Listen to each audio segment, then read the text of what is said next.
Today we have with us in the studio Jason Healey from Dining Services, and he's going to tell us what's going on in Dining Services. Welcome, Jason. Thank you for having me. Yeah, we have an exciting month ahead of us. I'm going to go over a couple events that we have going on in the month and talk about, obviously I think a lot of people want to know about some of our construction projects and changes and stuff of that nature and things to look at coming down the future. So first things to let everyone know is look out for your lobbies tomorrow. We're having a hot chocolate with marshmallows in the lobbies, a nice little treat. And I don't know. Today it's cold. It would be great for hot chocolate. If it was yesterday, maybe we should have iced tea. It's going to warm up tomorrow. I don't know. Yeah. It keeps going back and forth. We'll be celebrating January birthdays in the. But hot chocolate's good any day, isn't it? It depends. It depends. I made it once for my kids in July. Is this any special hot chocolate or just? They're supposed to. So the thing with the lobby treats in general, some people asked us. We actually do it. One, it's a nice thing I think to give residents, but two, we like to give people on our culinary team something. I don't want to say basic, but something very simple, and say, how can you make this different? How can you be creative with this?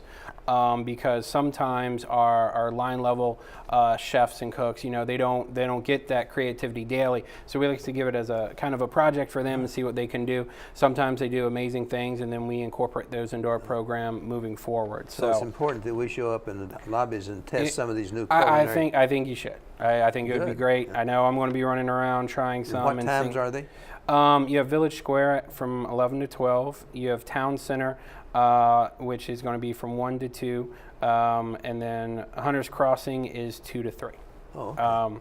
And then, like I said, Wednesday we have January's birthdays, so we'll have birthday cake in the dining rooms. Be on the lookout. So the 19th and the 12th and the 19th, we have modified hours. We have holiday parties that we didn't do in December, so we're doing the under 21, which is mostly our dining staff and some other individuals. Will be on the 12th. So hours have been modified and those have been posted. Pretty much everyone's menu is going to be posted for you to read in the weekly menu except for Woodland Skies. So they'll have their menu posted outside their restaurant. So take a look at that for what Saturday's menu will be. So it won't be a signature dining day for either one. No. Well, and that's kind of with our construction is Jefferson will have their menu that day. Yeah. Fireside will have their menu that day. The Bistro will run I believe their menu or slightly modified one. Woodland Skies is the only one really because of our construction projects who kind of suspends signature for that one day and puts out a modified menu. And that's to allow the staff to get out earlier so they can attend the party. And what are those different hours? We go an hour earlier. So modified hours of operation. Potomac Cafe's lunch is from 11 to 1 and dinner is from 3 to 5:30. Fireside is from 3 to 5:30. Woodland Skies lunch is from 11 to 1. Dinner's from 3 to 5:30. Walk up for carryout is 3 to 5. Jefferson's dining room is 3 to 5:30. Walk up and carry out 3 to 5. Bistro's lunch is 11 to 1. Dinner's 3 to 5. Yeah, so essentially the main dining rooms, it's just an hour early from 4:15 to 3 o'clock. Mm-hmm. Yeah, and so we bring in, so the same hours of being open are there, but what we end up doing is allowing people to get off a little bit earlier and go to the party, especially for the under 21, you know, we have parents picking up the kids and things of that nature. So we want to make sure that we get them out at a decent time and they really enjoy it. So I really appreciate everyone. Where are they going to have the party? For the under 21, we do that in Hunter's Crossing. And so every year we throw a party. We have prizes and raffles and games and stuff for everyone to come and attend. And it's great. Do we have a big show? Most of them? Yeah, we had, I think last year we had over 250. Yeah, it's pretty packed. I mean, it's not like a sit down. This is under 21. Under 21, so it's just pretty much we open the whole space up and we have. And it's for all employees under 21. Correct. Yeah, okay. Yeah, any employee. Most of them are in dining, but not all. Correct. Most of them are. So any of them that want to attend are more than welcome to.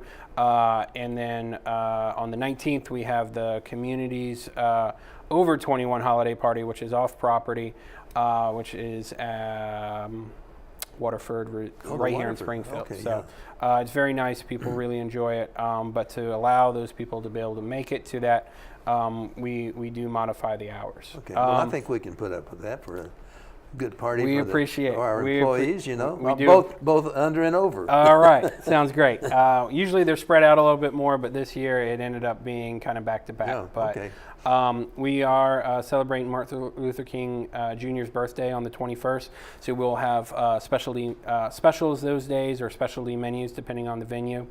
The 22nd, we have the focus group, which will be meeting in Village Square Theater from 1 to 2. It'll be me and Ty, because Michael's still out.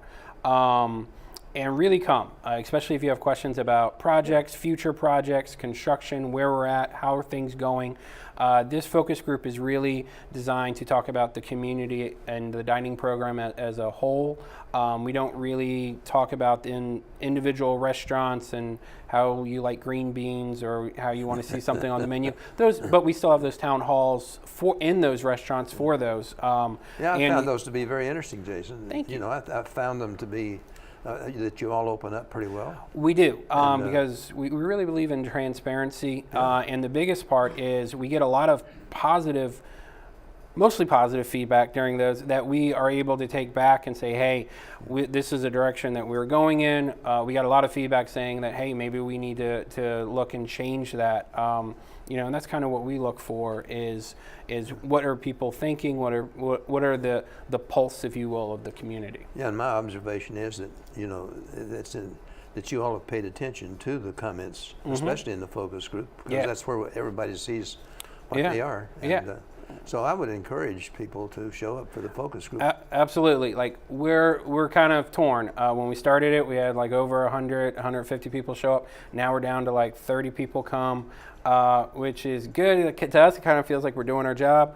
But on the same note too, I'm expecting with the construction ramping back up, we'll see those numbers go up. So folks, let's not let them feel lonely on the stage. Let's show up. And I think the last one we ended early, so question it was great. It's hard to look out in the audience and see most seats empty. Well, old theater trick, you just look in the light, you can't see anyone. But well, still, that's the problem. It is. That's right. And then on the 28th, we have Jefferson's Bistro and Town Hall meeting. That's from 11 to 12 in the Jefferson dining room. Please come out. We've had some changes to the bistro. Now we're looking at those comment cards and making adjustments, but obviously the town halls are a good time for us to get feedback. And with that, actually, if everyone keeps on the lookout, this week the bistro menu will be changing. So the number one thing we got from comment cards from the bistro when we changed it to Flex Meal was we want to be able to buy a la carte, a resident charge, cash, credit, or charge at nighttime, because we were only accepting the Flex Meal for food, and it was overwhelming. That was the number one thing we got. So this new menu coming out will be the same menu we run during lunch and dinner, and with that, it's a la carte pricing for lunch and dinner, but you can also use a Flex Meal for lunch and or dinner. So it gives more options to people.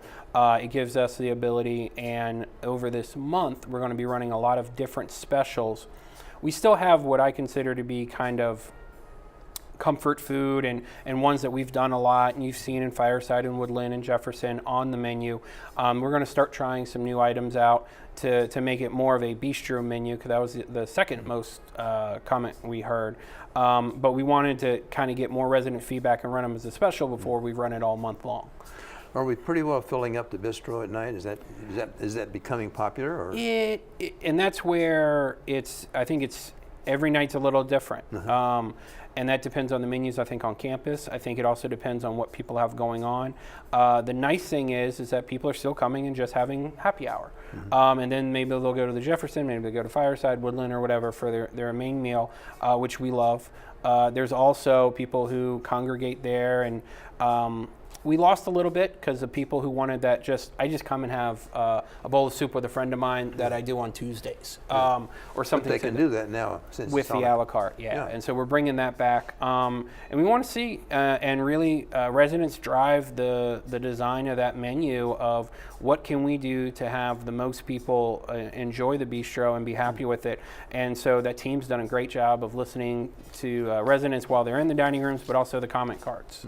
So one other little tidbit, and I know you have some questions for me. I'm so thankful for everyone who dines in Fireside or the cafe.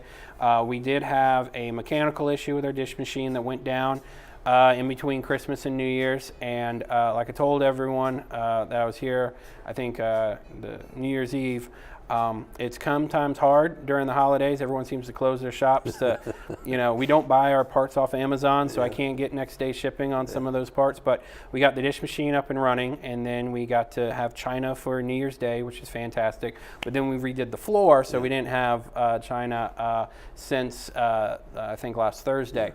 How long is that going to be? We're back. So we're gonna have for dinner China at least. Tonight? Hopefully we're going to try for lunch. We got the room this morning, so hopefully we're going to try for lunch, but and be successful. In the cafe. But Fireside for dinner tonight. We'll have China and glass silverware back, and we got a brand new floor, so the staff's really happy. And that project's going really well. And for anyone who wants an update on when it'll be done, I'm going to tell you the same things I tell my wife. I don't know. And when I say that, You mean your wife is asking these questions too? No, she just asks me questions all the time. And I just learned a long time ago to say I don't know. It makes our life go by easier. But really, and the reason I don't have a hard deadline for anyone is there's work being done on the roof with the hood, which is the air that pulls out all that grease and cooking and hot air out of the kitchen. We're redoing that. And because of that, until the roof part of the project is finished, I don't really like to give any timelines or prospective timelines because they have called for a really harsh winter.